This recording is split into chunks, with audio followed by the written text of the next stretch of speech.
bullies chose the wrong new girl. The troublemakers thought it would be another easy target. They were wrong. Within a minute, they were pleading to back off.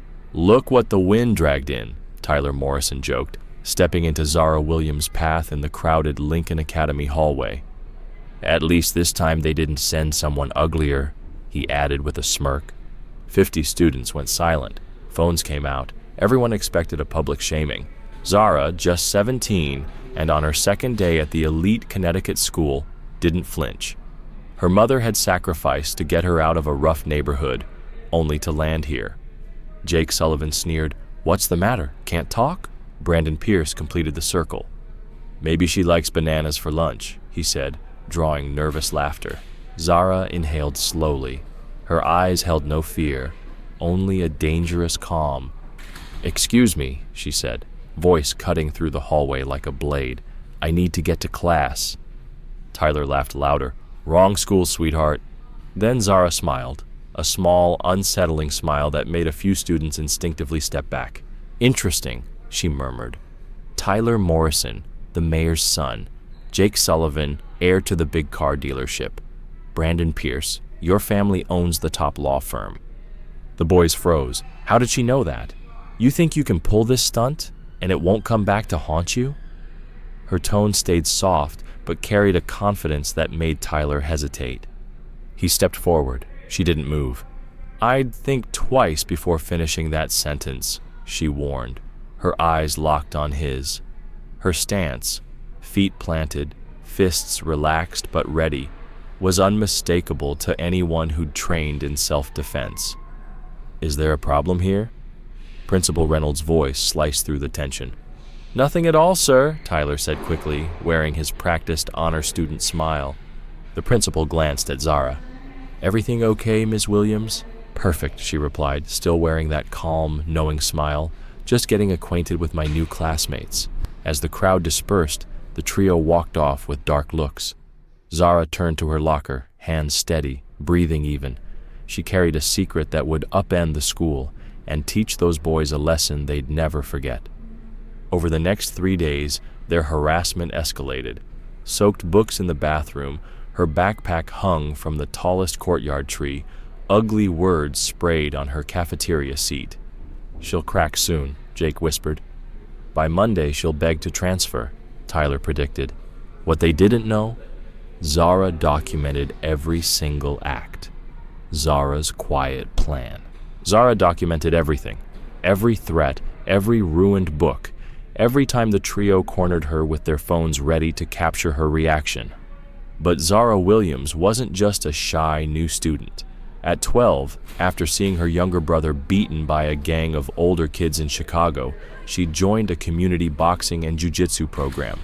5 years later, she was a junior state champion in both sports and had earned a full athletic scholarship to Lincoln Academy. Her mother, Dr. Sharon Williams, urged her to keep that talent quiet.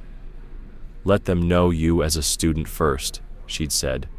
"Then they can learn the rest." Tyler Morrison had no idea how badly he'd misjudged her. Professor Marcus Thompson, former Olympic boxing coach and now the school's physical education instructor, recognized her sharp stance and balanced footwork on the very first day. "Can we talk after class?" he asked, later pointing to the trophies lining his office. "You fight, don't you? I can see it in how you move." Zara hesitated, then nodded.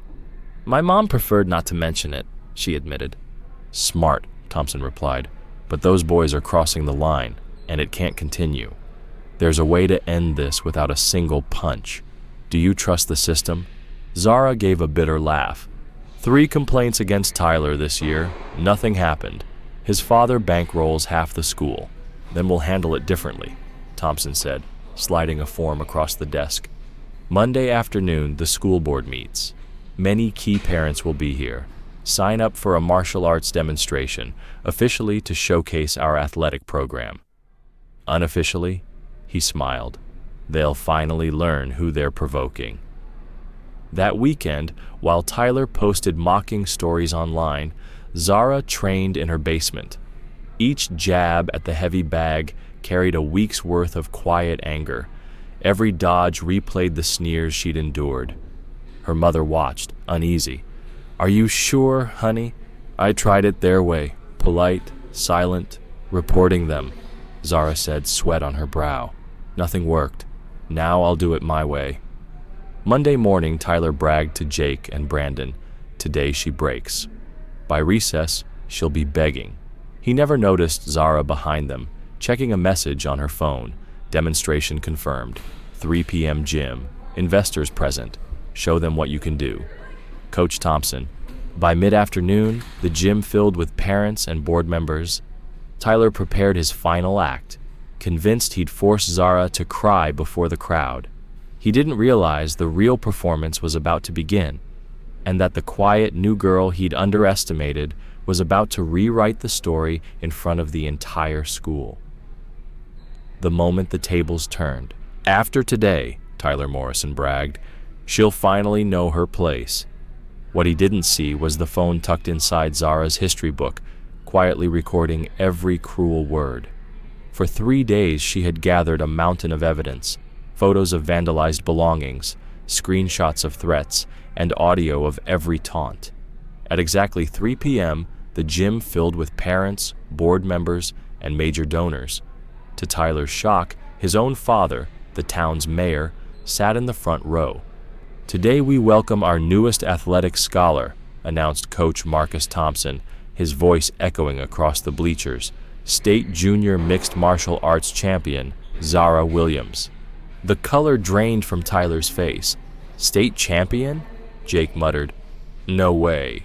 Zara stepped onto the mat with the quiet power of someone who had trained for years. She moved like lightning, precise, calm, unstoppable. 3 volunteer wrestlers stepped forward, each larger than her. The first tapped out in 15 seconds. The second lasted 20. The third fought hard for half a minute before surrendering to a flawless leg lock. The audience rose to its feet, applauding the display of skill and control. But the real performance was just beginning. Zara walked to the microphone, voice steady and clear. "I'd like to address something important. The bullying and discrimination I've faced this week." A hush fell over the crowd. "I have documented every incident," she continued, connecting her tablet to the big screen. Up flashed images of lockers defaced, backpacks glued shut, threatening texts, all with Tyler Morrison, Jake Sullivan, and Brandon Pierce plainly visible. Gasps rippled through the gym. Then came the audio. Their own voices filled the room, mocking, plotting, revealing their cruelty word for word. Parents and investors turned, eyes narrowing on the trio who moments earlier thought they were untouchable. Coach Thompson stepped forward. "This school will never tolerate harassment or abuse of power." Principal Reynolds followed, expression cold. "Mr. Morrison, Mr. Sullivan, Mr. Pierce, you are suspended effective immediately. A full investigation is underway, and the proper authorities will be notified." Mayor Morrison shot to his feet, fury in his eyes. "You've disgraced me, Tyler. You've disgraced this town." "Dad, Tyler's protest dissolved into a whisper. "There is no excuse," the mayor cut him off. Jake and Brandon were already being led out by their furious parents as camera flashes lit the gym. Zara simply bowed and stepped back from the microphone. She hadn't needed a single punch. The truth, and her unshakable composure, had done all the damage for her. Justice comes full circle. Their families faced more than public embarrassment.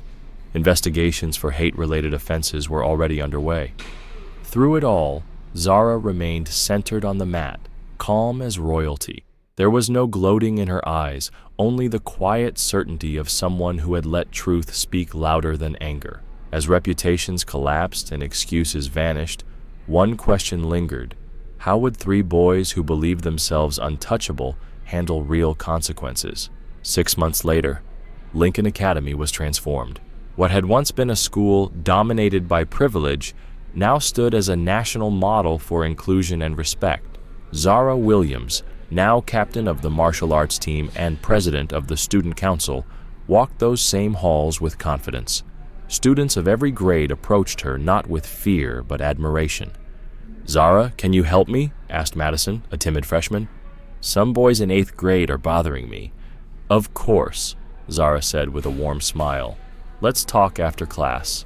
Remember, you're never alone. Her mentoring program now served more than 200 students. Her self-defense classes focused as much on confidence and dignity as on technique. From the doorway, Coach Thompson watched proudly. She's done more for this school in 6 months than I've managed in 15 years, he told Principal Reynolds. And to think we almost lost her because of 3 entitled boys, the principal replied. The boys' reckoning. The fallout for Tyler, Jake, and Brandon was severe. Tyler Morrison never recovered from the viral video of his words. His father lost re-election in a landslide. 17 universities rejected Tyler, each citing character concerns. Jake Sullivan's family dealership collapsed after online boycotts and lost contracts. Jake now worked at a local car wash where everyone knew his story. Brandon Pierce's father, once a celebrated attorney, saw clients abandon the family firm after the scandal. Lawsuits followed, the firm closed, and his parents divorced in a bitter court battle. An unexpected change. One rainy April afternoon, former Mayor Morrison waited for Zara in the school parking lot, sitting in an unremarkable sedan instead of the city's luxury car. "Miss Williams," he said softly, "I know I have no right to ask, but may we talk?" Zara regarded him with her trademark calm. "Of course." "I failed as a father," he admitted, tears streaking his face. "I raised a son without teaching respect or responsibility. You accomplished in one day what I couldn't in 17 years. It's never too late to start making things right," Zara answered gently. From that day forward, the mayor devoted himself to community service.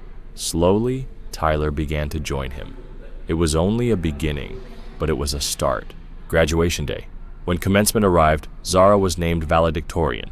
Before hundreds of classmates, families, and college representatives offering full scholarships, she delivered a speech that would echo for years.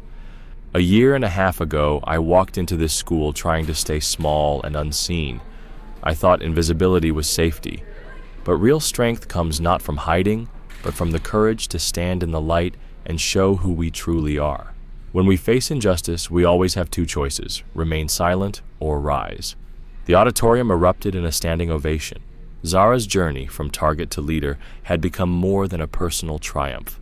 It was a blueprint for courage, dignity, and lasting change. A victory beyond revenge. "We can surrender and let the pain define us," Zara said, her voice carrying through the packed auditorium. "Or we can stand and redefine what's possible. Real victory isn't about crushing those who harm us. It's about building something so strong they can never break it again." The hall erupted in applause. In the front row, her mother wept with pride. At the back, former Mayor Morrison clapped quietly, tears in his eyes. Beside him, Tyler struggled to understand how far he had drifted from the right path. 2 years later, Zara accepted a full scholarship to Harvard to study law, focusing on civil rights. Her mission was clear: help others find their voice and fight for justice through the system. Professor Thompson, now retired, stayed in touch with his most remarkable student. "Do you know your greatest victory?" he asked one afternoon. "What is it?" Zara smiled. "You didn't just reach those 3 boys. You reshaped an entire generation of students. You showed them that true strength is rooted in dignity, not arrogance." Zara's lesson to the world was simple yet profound. When confronted with prejudice or injustice, our response shapes both our character and the society we leave behind. The best answer to cruelty isn't to match it, but to rise so high it can't touch you. Have you ever faced a moment where you had to choose between hiding or standing tall, between revenge and justice? Share your story in the comments and subscribe for more true accounts of courage and dignity that prove integrity always wins in the end.